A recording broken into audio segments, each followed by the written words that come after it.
السلام ہاں وعلیکم السلام. کہاں سے کال کیا بھائی؟ کہاں سے؟ اسلام آباد. اسلام آباد سے. حکم کریں بھائی, کیا حکم ہے؟ آپ کو سوال سوال کیا بھائی؟ ٹائم ہو تو سر بات کریں, بات کریں. پہلا سوال یہ زنجیر زنی کے حوالے سے سوال تھا کہ یہ زنجیر زنی اور کپڑے اتار کر ماتم کرنا, کیا یہ صحیح ہے سر؟ کیوں نہیں ہے وہ اس میں بری کیا بات ہے اس میں؟ سر پھر کپڑے اتار کر کپڑے کیا شلوار ماتم کرتے شلوار نہیں, شلوار نہیں اتار سکتے بھائی, ٹھیک ہے نا. شلوار اتارنا, نہیں شلوار کپڑے قمیض جب کپڑے اتارنا کہتے بھی ہیں نا تو صحیح نہیں. ہاں نہیں, کیوں صحیح نہیں ہے؟ جب حج پہ جاتے ہیں کسی کے پاس قمیض نہیں ہوتا. جب آپ حج جاتے ہو نا, سر وہ تو بات سے رسول اللہ صلی اللہ علیہ وآلہ وسلم, اہل بیت علیہم الصلوۃ والسلام, رسول اللہ صلی اللہ علیہ وسلم کے بہت کم قمیض پہنتے تھے. رسول اللہ صلی اللہ علیہ وسلم کیا پہنتے تھے؟ احرام کے جو کپڑے, وہی اکثر ان کا لباس ہوتا تھا. شلوار بھی نہیں ہوتا تھا. ایک دھوتی ہوتی تھی پیغمبر صلی اللہ علیہ وآلہ وسلم کی, اور ایک جو ہے کپڑا کاندھے پہ ڈالتے تھے, کاندھے پہ, بس یہی ہے. سلا ہوا کپڑا وہ بہت کم پہنتے تھے پیغمبر صلی اللہ علیہ وآلہ وسلم. ان کا اکثر کپڑا کیا ہوتا تھا؟ ایک دھوتی, ہاں ایک دھوتی اور ایک چھاتی پہ ایک کپڑا ہے, اس کو اس طرح لپیٹ کے کبھی, اور کبھی صرف کانڈے پہ ڈال کے, اور وہ بھی کبھی کبھار لال رنگ کا ہوتا تھا, ٹھیک ہے نا. اس طرح کا کپڑا تو اب کوئی نہیں پہنے گا. رسول پاک صلی اللہ علیہ وسلم کا جو کپڑا تھا نا, وہ اتنا سادہ, اس طرح تو کوئی اب نہ شیعہ بزنس مین, نہ شیعہ مولوی, نہ ذاکر, کوئی نہیں پہننے کو تیار نہیں ہوگا. تو اس لیے وہ بہت دفعہ ہوتا تھا کہ ان کی چھاتی وغیرہ نظر آتا تھا. اب دیکھیں وہ غدیر خم میں کہ جب انہوں نے امیر المومنین علیہ السلام کا ہاتھ بلند کیا تو ان دونوں کے بغل کے نیچے کی سفیدی نظر آئی ہے. وہ کیوں سفیدی, اس سے کیا مراد ہے؟ سفیدی نظر آئی ہے کیونکہ ان کے پاس قمیص نہیں تھا نا. اگر انسان قمیص نہیں پہنتا ہے تو, اور ہمیشہ یہ احرام والا کپڑا پہنتا ہے, تو کیا ہوتا ہے اس کے ہاتھ, بازو, سینہ وغیرہ جل جاتا ہے, اور بغل کے نیچے جو ہے وہ سفید رہ جاتا ہے, جس وجہ سے سورج کی وجہ سے. تو رسول پاک صلی اللہ علیہ وسلم نے جب امیر المومنین علیہ السلام کا ہاتھ اوپر کیا ہے, کیونکہ وہ قمیض نہیں تھا ان کے پاس. کیا تھا ان کے چھاتی, کاندھے پہ صرف ایک ازار ہے, اس کو عربی زبان میں ازار بولتے ہیں. ازار کا مطلب شلوار نہیں ہے, ازار کا مطلب وہ کپڑا ہے جو چھاتی پہ ڈالتے ہیں, کندھے پہ ڈالتے ہیں. وہ اوپر گیا ہے تو نیچے سے بغل کی سفید نظر آئی.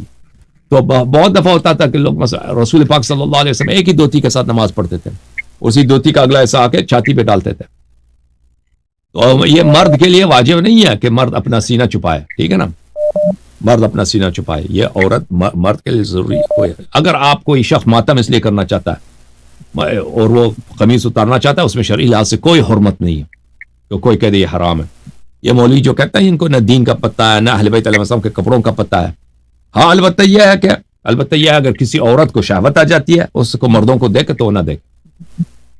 اگر کسی عورت کو, کوئی لڑکا خوبصورت ہے نا, اگر کوئی لڑکا خوبصورت ہے, کوئی عورت اس کو دیکھ کے, اس کا چہرہ دیکھ کے اس کو شہوت, اس کو نہ دیکھے بھائی. اپنی نظر کو اسی لیے نظر کو بچانا ہوتا ہے. چاہے اس نے قمیص پہنا بھی ہے تو نہیں دیکھنا چاہیے. اسی طرح اگر کوئی مرد ہے دوسرے لڑکے کو دیکھتا ہے, اگر اس کے پاس کپڑے بھی ہیں مثلا, اس کو شہوت آ جاتا ہے, نہ اس کو دیکھنے کا حق نہیں ہے کہ آپ گھورتے رہو.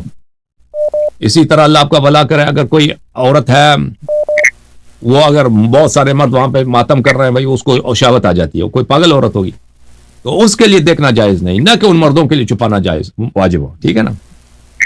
تو اسلام میں کپڑے کے لحاظ سے یہ حکم ہے. اب اگر کوئی ایسا ہو کہ اس میں بے حیائی والی بات ہو, الحیا من الایمان, دیکھیں کہ انسان کو ہر حال میں باحیا رہنا چاہیے. کہ انسان مثلا اگر آپ ایسی جگہ پر ہیں کہ اگر آپ اپنا قمیص اتار دیں تو بے حیائی شمار ہوگی, تو وہاں پہ آپ کو قمیص نہیں اتار سکتے. اس لیے نہیں کہ یہ خود قمیص اتارنا حرام ہے, اس لیے کہ بے حیائی جو بھی چیز ہے وہ حرام ہے, بے حیائی. لیکن آپ کو پتہ ہے کہ ماتم میں قمیص اتارنا یہ بے حیائی نہیں ہے. معاشرہ عرف اس کو بے حیائی نہیں سمجھتی. صدیوں سے شیعہ یہی کرتے آ رہے ہیں, امام بارگاہوں میں کرتے ہیں بھائی, باہر کے گلی میں کرتے ہیں, اس میں کوئی بے حیائی نہیں. تو اس لیے یہ جو مولوی کہتے ہیں یہ حرام ہے, یہ بیوقوف ہیں, یہ جاہل لوگ ٹائپ کے مولوی ہیں.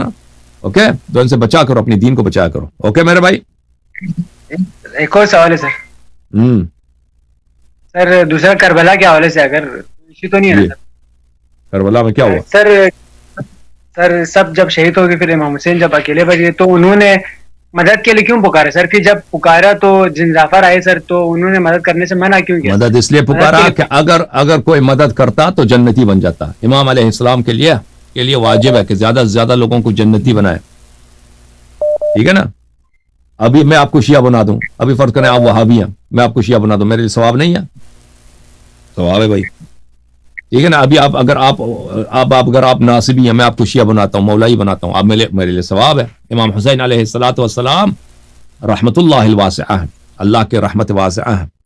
اب وہ سامنے لشکر میں ہزاروں کی تعداد میں لوگ ہیں, ٹھیک ہے نا. اگر ان میں سے 1 2 3 4 5 10 100 200, ٹھیک ہے نا, وہ اگر آتے ہیں امام علیہ السلام کے بارگاہ میں اور وہ شہید ہو جاتے ہیں تو وہ تو اللہ کے ولی بن جائیں گے.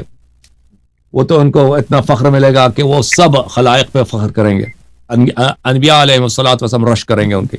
تو یہ تو بڑا مقام ہے کہ وہ ان کو دعوت دے رہے ہیں کہ تم آ جاؤ. رسول پاک صلی اللہ علیہ وسلم, انبیاء علیہ السلام ہمیشہ لوگوں کو نجات کی دعوت دی ہے انہوں نے, تو انہوں نے نجات کی دعوت دی ہے. اوکے, اللہ کے راستہ جنتی بننے کی دعوت دی ہے, نہ کہ جہنمی ہونے کی. اوکے, نہ اس لیے نہیں, امام حسین علیہ السلام نے اس لیے دعوت نہیں دی کہ ان کو ضرورت ہے خود, اس لیے دعوت دی تاکہ مخالف کو اس مخاطب کو فائدہ پہنچے. اوکے, خدا حافظ آپ. اوکے بھائی, تھینک یو سر, خدا حافظ. خدا حافظ.